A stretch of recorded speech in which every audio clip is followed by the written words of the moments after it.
I'd like to take a moment and thank our sponsor. If you have a laser device for training and you want to take it to the next level, or if you're looking to get into using a laser device for training, check out the products at laserapp.com. LASRAPP.com. You can use code CSP2021 for 15% off the items you've selected. And thanks for checking them out. Welcome to this week's edition of the Casual Shooters Podcast, your premier podcast for the casual shooter. This week you get me, Dave, and a guest. Now, like last week, this week's guest is a return guest, so I greatly appreciate that. And he's very well known in the shooting circle. So with that, let's invite Mike Seeklander back. How you doing, Mike? I'm great. How are you, man? I'm very well. You have been quite busy lately. I tend to stay pretty busy during this time of year. So I have. I know we had to reschedule one time, and I apologize for that. But yeah, it's this is the time of year where I'm traveling and teaching and doing all kinds of stuff. So busy times, which is probably a good thing. And shooting nationals. Trying to shoot nationals. That's correct. Yep. Among other matches. Yep. So that's where I want to start off with. You just shot single stack at Talladega. How did that go for you? Oh, it was horrible. Okay, not what I expected. Okay. Yeah, it was a horrible match. I mean, I certainly didn't perform to my best and found a bunch of weaknesses. And it was a tough match for a lot of people. Surprisingly, you had a lot of folks that were in the top 3 and 4 last year that were, barely in the top 10 or just below the top 10 this year. And it wasn't a different crowd. It just, for me personally, I'm not going to go into a long story. It doesn't make much difference. I just had a really bad match and didn't hit some of the preparation steps that I needed to and that I've identified and certainly have written about in my book and talked about. And, it's a system. These any competitive endeavor is a system. It's a system of training steps. And if you skip a training step, you're going to impede your performance. You're going to set yourself up for potential failure, or at least you're going to set yourself up for not having the ability to utilize maybe the skills you possess in the arena, and that's what, my good buddy Rob Latham calls that talent. If you don't have the ability to take the skills you possess, let's say in terms of firearms training and drill format, and translate them to a high level competition, which is a completely different arena, that's a recipe for disaster. It's funny that you asked that. I have my first book was called Your Competition Handgun Training Program. It's probably the best I've ever written. It specifically has a chapter in it that talks about what I call the modules of success. And in the modules of success, there's this diagram. I could pull it out of the book if you wanted me to. And it basically, it's like a bunch of small circles, Dave. And in the circles, each has a specific thing that we need to address in training. And in the center, I have this blue kind of swimming pool looking pool, and it says success. And if you miss any of those modules, the way I kind of describe it is you allow the pool to leak. You allow some of that water to leak out. And that includes dry fire training, live fire training, vision training, mental training, fitness training, and what I call game day training. And game day training is, shooting matches up to the event and learning the information processing flow. So sorry, I didn't mean to go off on a tangent, but there's so many interesting things there that I've had to learn and relearn the hard way over years. And the end is always the same result, Now, I feel like, though, your line of business and what you do, you're going to have these periods where that's going to happen, because your focus is not necessarily going to always be on these high level matches, because you have other stuff you have to do. I'm sure that's got to play into it. Yeah. So, I mean, that's, you're absolutely correct. But the way I describe it is to people that I coach and some of my students is if you desire an end result, then, and you truly want to get to that end result, then you have to understand that there are steps to the process. And if you're not willing to take the steps, it doesn't matter who you are, you will probably not reach that level of success wherever you're trying to go. And for me, everybody says, well, there's a difference between excuses and reasons. I suppose you could say I have a reason that I didn't perform, at my best at the Nationals, or is it an excuse? I don't know which the proper term is, but for me or anybody else, the equation is still the equation. It's like a mathematical problem. If you skip a step in the mathematical problem, you will not come up with the answer in the end. It just doesn't exist. It's a simple series of steps, and I didn't, and you're right. My reason is because I'm traveling nonstop. I'm running 2 businesses. I'm writing books and doing things. But if I choose to reach that end goal, then I need to change that. I need to find a way to both, do my traveling and teaching and writing and podcasting and building websites, and find the time to both train, which I'm really good at training. I train all of the time. I have a very high level of skill, pure skill, but I need to translate that by attending many more matches and shooting against my peers, and then learning and doing some analysis on where my failures are and what I call the quizzes before the final test. And that will lead you to a logical system that you can fix the problems before you get to that final test. And here's the interesting thing about that. You're still not guaranteed to win. There is never a guaranteed win. So everybody listening right now, hear that. You are never guaranteed to win, but you set yourself up for success. You make winning possible if you follow those steps. But if you don't follow those steps, you ultimately guarantee failure. And it's just something you have to accept. Yeah, I imagine you'll be able to get there once they extend the day from 24 to 36 hours, and then you'll be good. Yeah, that's right, man. I'm waiting for that extension. For me, I'm not very smart. That's why I've gotten to the places that I've gotten, and I'm not an enigma. I'm not, some of these shooters that they were just born to shoot, and they've won so much they forget how to do anything but win or perform at the top level. And I don't really have any natural talents. I'm just so hard-headed. I just keep going back to the drawing board and work at it. But the interesting thing is I've learned how to detach emotion. Although I'm irritated and angry about my performance, I can detach that emotion because I know exactly what the logical set of steps is to reach that end goal. And I didn't follow those steps. I mean, literally, I got the book, it's right next to me. I wrote it in the book. And this book was, I think I published in 2008 or 10 or a long time ago. And I went back because I'm editing and rewriting it.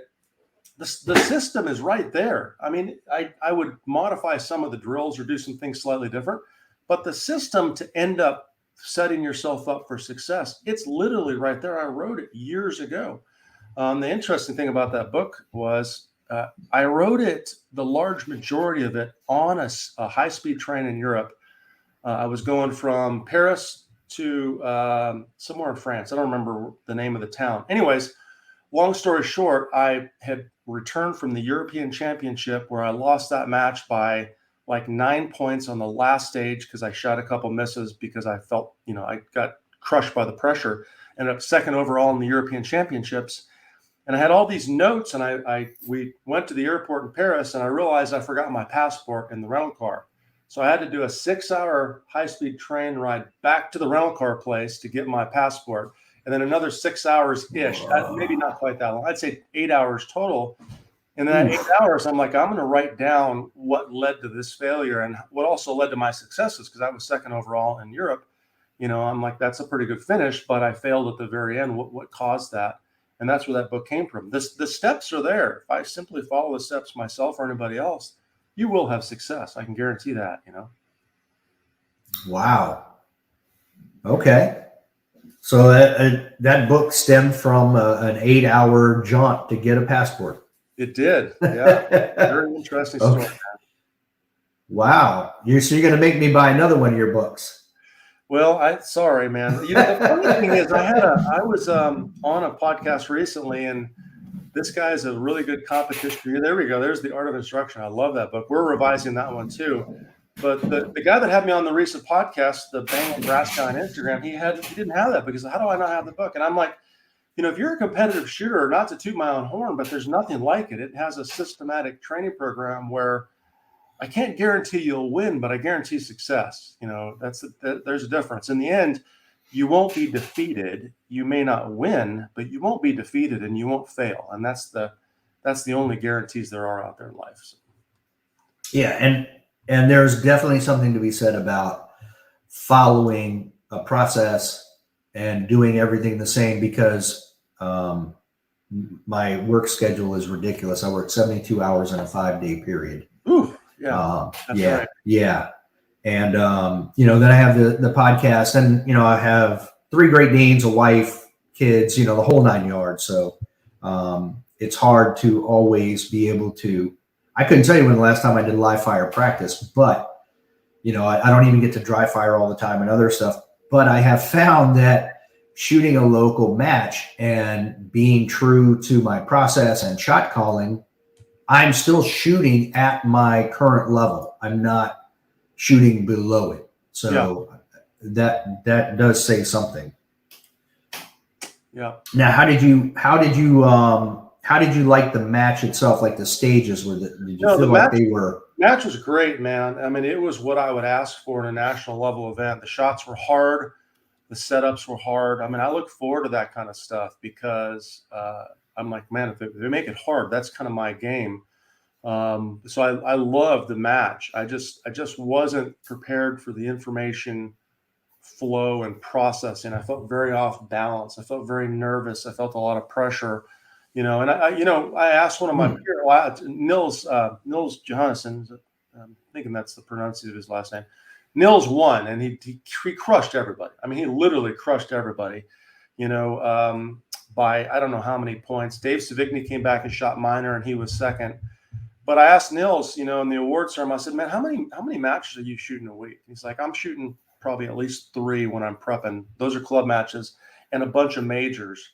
And I added it up. And since last year's national championship, where I didn't have the greatest match, I think I was 4th or something like that, I've shot a grand total of 1 USBSA match, 1 club match last fall.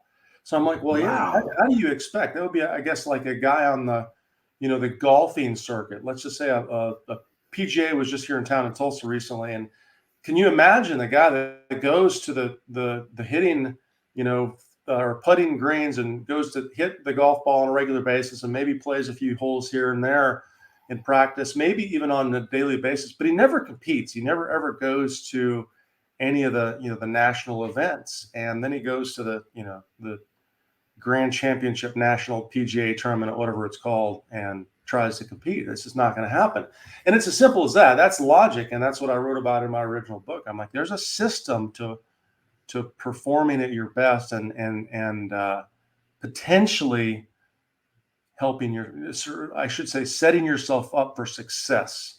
I hate to say winning, because I can't ever guarantee winning. You can hire me as a coach and pay me $1 million. I still can't guarantee you're going to win. No one can guarantee they're going to win. But we can guarantee success. And in the end, if that's first place, maybe it is. Maybe it's not. Yeah, too many other factors there. Yeah. So you mentioned something that I did not think that to put down. So I'm going to throw this in there now. You said 9mm minor, and Dave was second. Dave Savigny was second with shooting a minor 9mm. Yep. And Nils was like 10 points off of winning limited nationals last year with a 9mm minor gun. Oh, that's interesting. I did not realize he shot limited minor last year. That's interesting. He did. He shot his Canic at limited nationals and was 10 points behind Mason Lane. Well, yeah, he's an exceptional shooter. He's RoboCop. I mean, everything about his game is like unbelievable. I mean, there are a series of the greats that are in their prime from an age standpoint.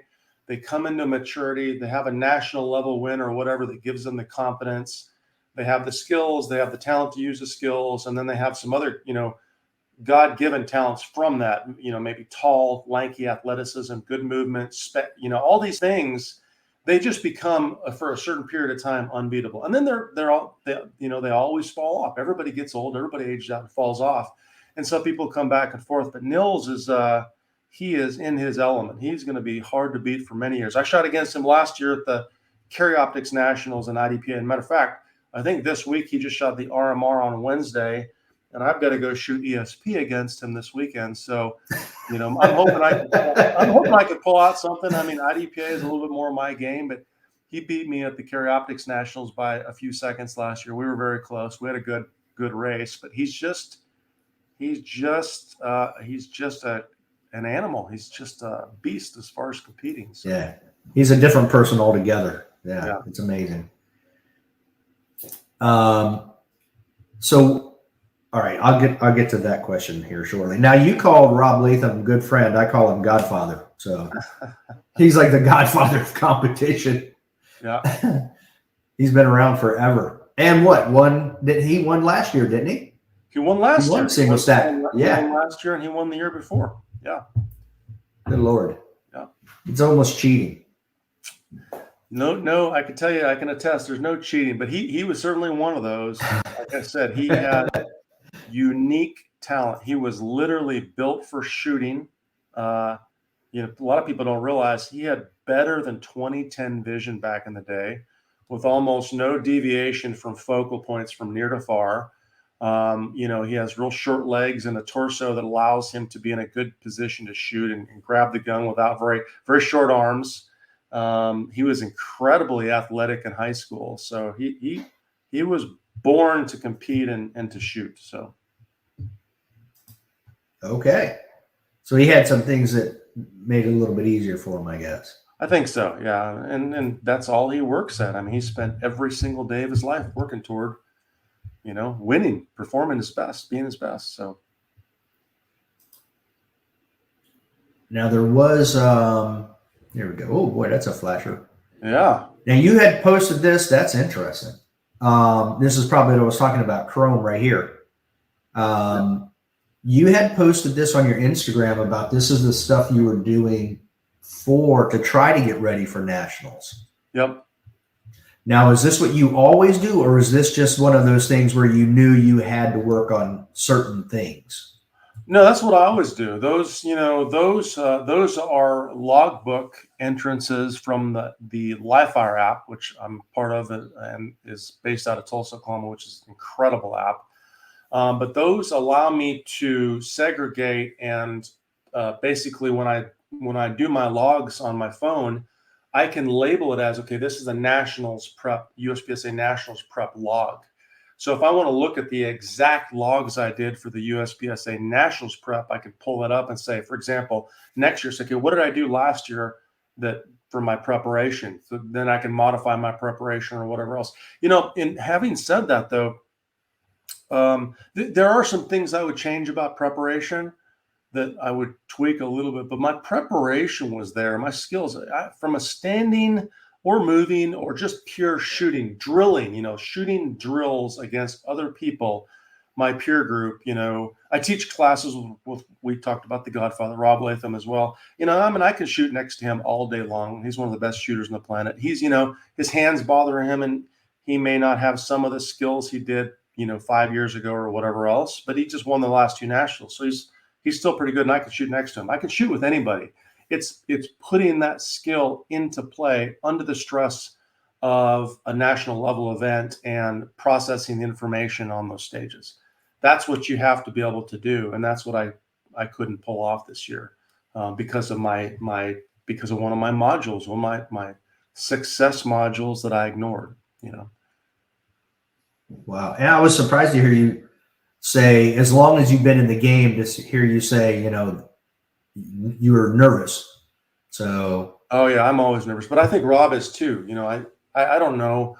I think if you asked anybody on the Super Squad this year, anybody, I don't imagine anybody would tell you they weren't nervous. Maybe Phil Strader might tell you he doesn't get nervous because he doesn't put any work or preparation into it. But I think he put a little more effort into this year as well. So I think he feels some nerves, but he's an enigma. Everybody else is very nervous, I'd say. Well, and he uses a lot of humor. I think he uses humor to kind of bring himself back down too. So. I think so. Yeah, I think Rob does that too. A lot of those guys in the squad do. I mean, really, it's kind of a screw around game. Honestly, if you're in the squad, they're all joking, and a lot of them have been shooting. A lot of us have been shooting together for man, I mean, just many years, like years and years and years. Like 2 decades almost. Yeah, literally. Yeah. So it's so interesting. Yeah. Okay. So a question we've added that we ask people is, what does your make ready look like? When you get that make ready command, what is your process until the beep?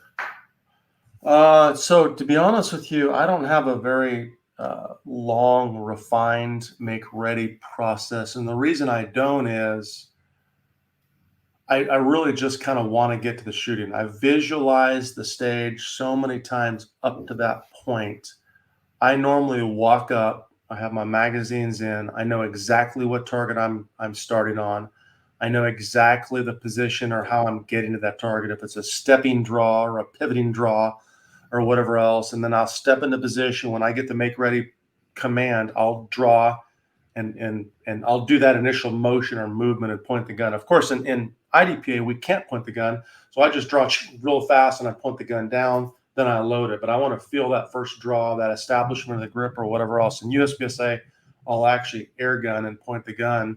And then I'll step back and load and look. I will look exactly where I want to aim on the target, whether it's putting the front sight and the rear sight notch on the target through the aiming process, or where I want to see my dot on the target, and then I may visually run through the first few shot sequences in like the first 3 or 4 targets that I'm going to shoot. And then from there, I just kind of stand by. For me, I want to get it done. Some of these guys go through a really long, deliberate, make ready visualization process. I don't know. I feel like I get the heebie-jeebies up there when I do that. To me, I'm already ready. My plan is already ingrained. I may think it through one last time, but I don't want to take a lot of time. I really just kind of want to get to the shooting. Okay. All right.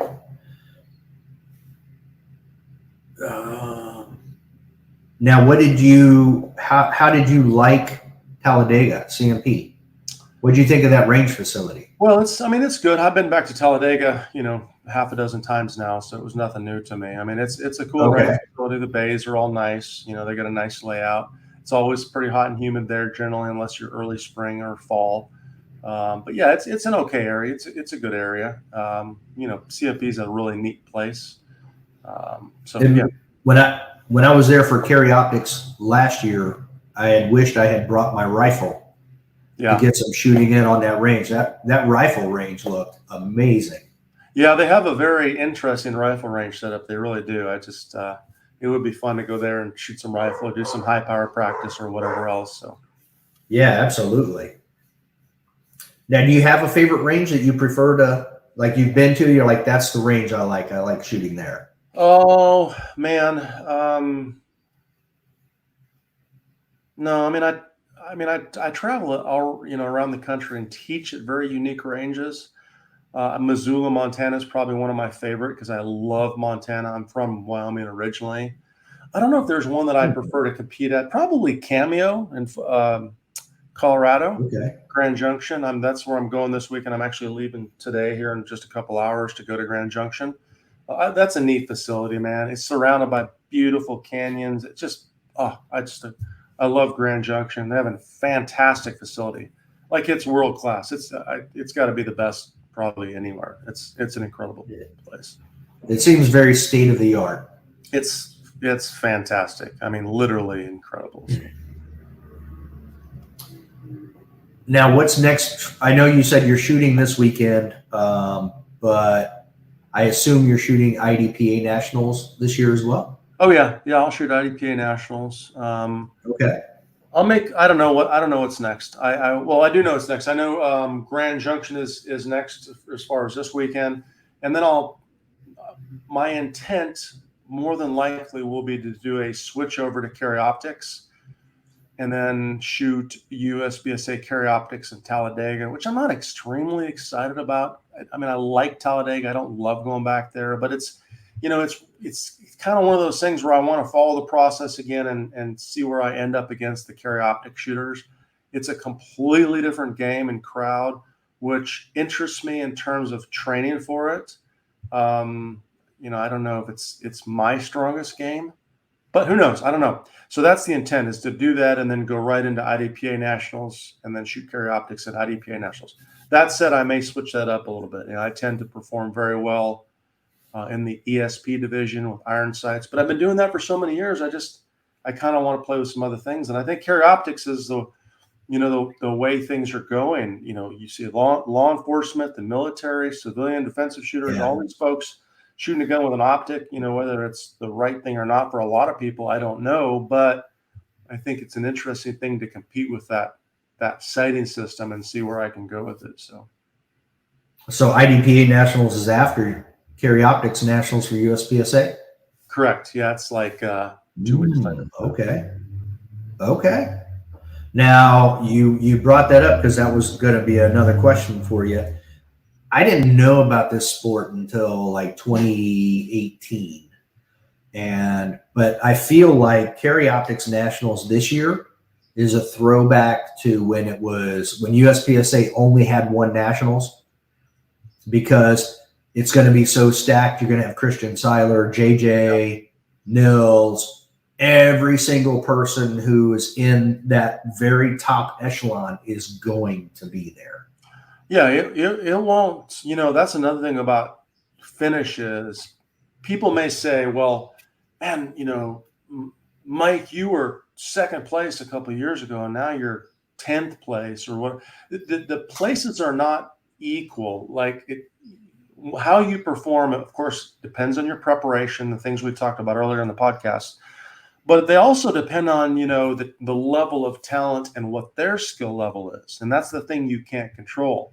And you're right. In an example like the USPSA carry optics, if you can go and perform well and finish well amongst that crowd of shooters, that many of who are carry optics specialists, that's all they do, you are doing really good.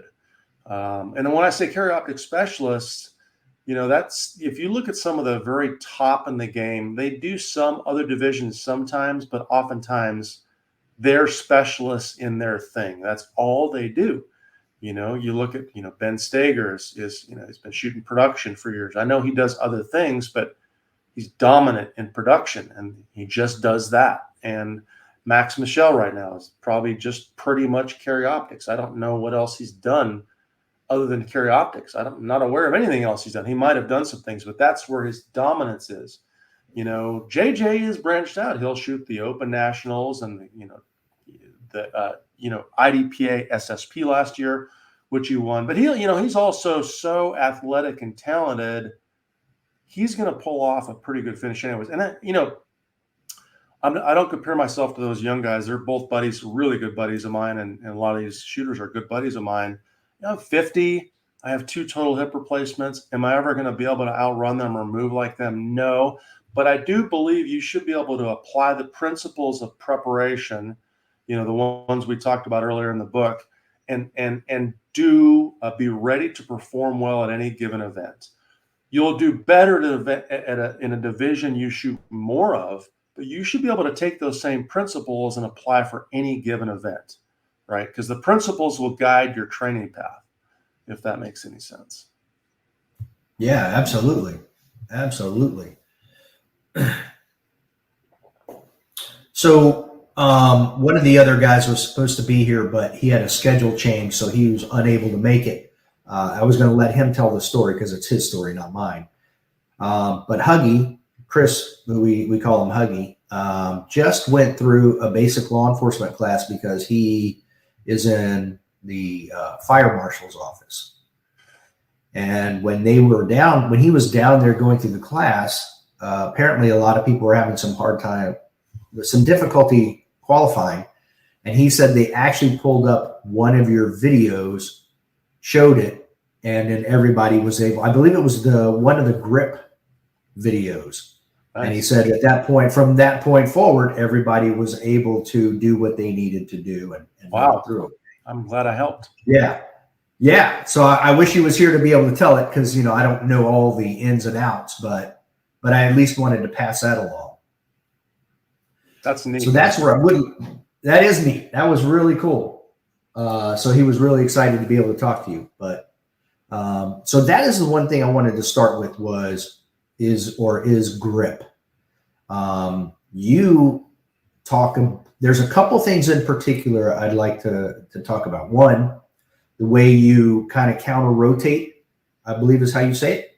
Yes. And your palm placement. I thought for me, that kind of helped me a lot because one of the things when I first started way back 30 years ago, shooting pistol a little bit more than rifle, was I was initially taught, rotate that support hand to where your thumbs are pointing at the target, and that would help you with your alignment.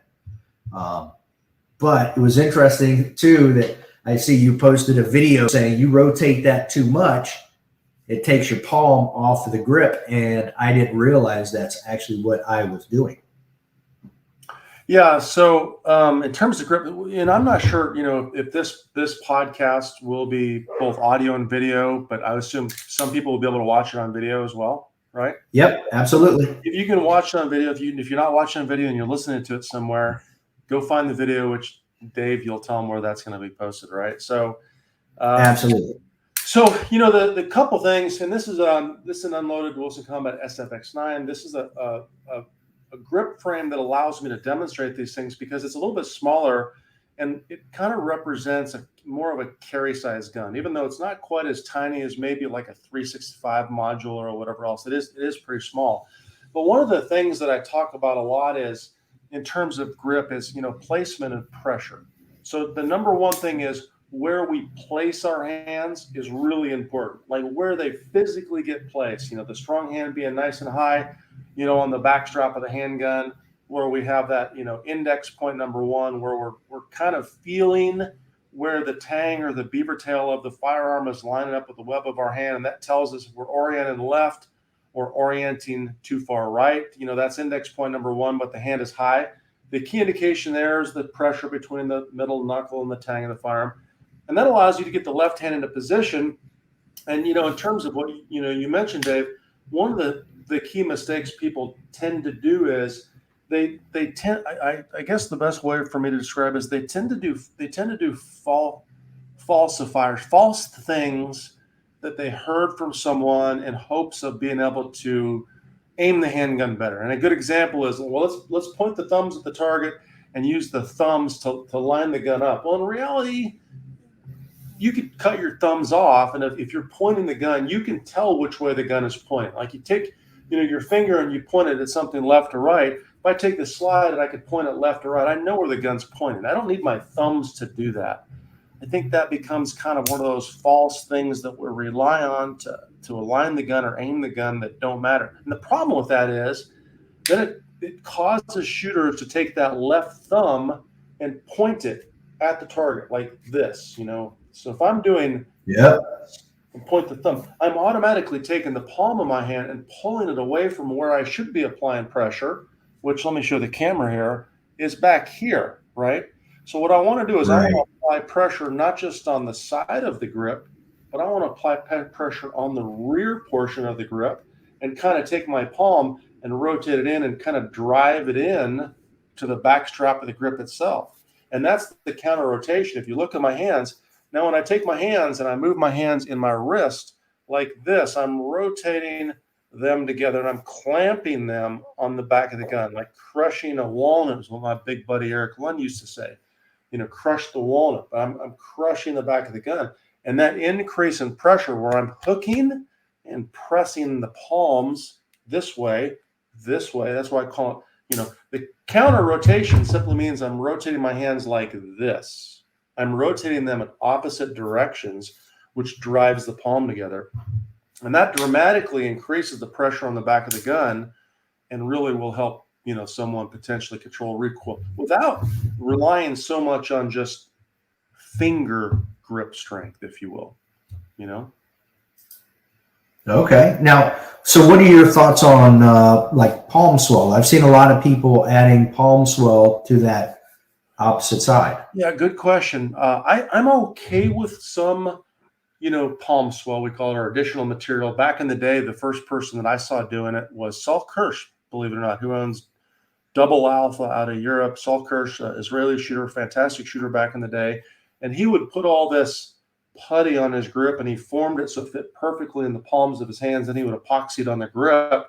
Matter of fact, I think I saw Jerry Barnhart potentially modifying his grip back in the day. The problem I had with that is, for me, when I go to my other hand, my support hand, it feels different, or it feels weird. I didn't like how it felt. But I don't have a problem with palm swell, assuming you could still shoot with the other hand effectively. So yeah, it adds additional material that you can drive the palm of your hand into on the grip itself. I don't do it on my guns mainly because I figured out how to apply that same pressure and tension without adding material. And then it also allows me to consistently go from gun to gun to gun to gun to gun to gun and still put the same pressure on the grip and not worry about a gimmicky thing like palm swell or a gas pedal or stippling up on the frame, which I think is a mistake in some cases. And I can shoot any gun. So. Okay. All right. Now, another thing you talk about with the grip is that I've heard some people say you want like a 60-40 type of a grip because of trigger freeze. Yeah. Now, what are your thoughts on strength of grip with the two different hands? Yeah. So first, I got a SIRT pistol here. I'm not a fan of equating trigger freeze with tension in your grip hand. Like, I'm holding the gun really hard right now, but I can still move my finger really fast, right? Like, if you could feel the tension in these three fingers, if you put your finger under them, it would hurt your finger. But I can move the trigger finger really fast. Trigger freeze comes from a failure to release the trigger, a failure to fire a shot and then release the trigger fully and then reset the trigger. Now, whether or not you leave the trigger or not, which oftentimes if you watch me pull the trigger, I will probably, I'll probably actually leave the trigger because I don't care. Maintaining contact with the trigger is not important to me. What's important to me is getting off the trigger and back to the wall or back through the trigger to fire the next shot as quickly as possible. But I guarantee when I move my finger, let's say if the reset point is right there, if I move my finger 30 to 40% past that reset point, which might cause me to lose contact, I will guarantee that I'll reset it and be able to fire the next shot. So too much or a limited motion of the trigger finger, I think, is what probably causes trigger freeze. Meaning they fire the shot, but they've not learned to release the trigger, and that's how I normally fix that problem in my class. I'm not speaking clear. That problem in my class. So to describe my grip, I'm gripping the gun really hard with both hands, and I think that as instructors, we probably said 60-40 a long time ago. People equate it to trigger freeze, but I think the real reason was probably if I tell you 60-40, 60 with your support hand, 40 with your strong hand, what that really will actually do is bring you up to about 50-50 because the strong hand automatically or naturally grips harder anyways because it's your strong hand and you're holding the gun with that hand. Yeah. So by telling you 60-40, it maybe brings the grip pressure up to 50-50-ish, which is about what I do because a lot of people, like a bunch of people, under grip with their support hand. They're just kind of holding the gun and letting the gun recoil. That's the biggest problem I see in my class is grip problems and grip strength. And I'll watch a shooter shoot on certain drills. I have what I call the fundamental 5 that I run all students through. And I watch them shoot the gun and the hands recoil apart and then they regrip and the hands recoil apart. And that tells me right away that the hands are not clamping the gun together. They are not gripping hard enough and driving the palm in with the support hand. I'll walk up and I'll clamp on their hand. I'll show them the pressure I want to have on the handgun, and it fixes the problem immediately. Then I just need to teach them how to actually apply that pressure by themselves. So when you're doing strong hand only, weak hand only, are you teaching them to use that same amount of grip in those hands? Yeah, great question. So in strong hand only and support hand only, the supporting finger, the placement and pressure is still important. So I teach them, to get the arm behind the gun, the body weight behind the arm, to find a mechanical position where the gun is lined up with the arm. So if I could show the camera, it may be slightly canted, or I may rotate my elbow down. But the point is the gun and the arm are lined up versus this. This is a no-go. because then the gun recoils like this, because now the only thing behind the gun is my thumb. I know it's hard to see that. And then the second most important part is these 3 supporting fingers. A lot of people will say, well, man, you missed a shot because your trigger control. We blame everything on aiming. Did you see the front sight? Or did you jerk the trigger? And those are the 2 things that actually are not the culprit 95% of the time. The culprit oftentimes is a gripping motion, either before the shot is fired or as the shot is fired. If it happens after the shot is fired, it doesn't really matter. But what happens is before the shot is fired, we're gripping and we're firing the gun and we're trying to push it away from us because we're afraid of it, or we're gripping because we never taught our fingers to independently move, meaning these 3 fingers grip and then the trigger finger pulls. And that's one of the things I want people to remember is grip with your supporting fingers and then pull. Don't grip and pull. If you're gripping and pulling at the same time, you will move the gun. So when I'm working on one hand, I literally focus on gripping with the 3 fingers and then pulling the trigger. Switch the other hand, grip and pull, not grip and pull. So if you feel yourself gripping as you're pulling the trigger, you will make a big difference and move the gun. So that will help a lot of shooters if they give that a shot. Well, and one thing you haven't mentioned that I will, there's 2 things I learned from you last year that have helped my strong hand / weak hand only shooting is exactly what you just said, because I knew I wasn't jerking the trigger, but I couldn't figure out why I would have misses when, my sights were there. And I found out that's exactly what I was doing. I would get my dot where I wanted it. I'd go to pull the trigger and I would squeeze with my other fingers as well. That's right. But I didn't know that until you were on here and I started checking it in dry fire. I was like, holy crap, that's exactly what I'm doing. And the other one is my thumb. I asked you, how in the world do you grip? And you're the one who mentioned the thumb up. Yep. And now I do it that way with both hands. And I'm like, this is perfect because it really helps me the way I grip to kind of stabilize the gun so it's not doing this anymore because I was gripping so hard. And that thumb up, we called that flagging in a class recently, and Rob and I had a big long discussion. He doesn't like that term, but the point is we want to have the thumb up so there's no gap in the rear part of the grip.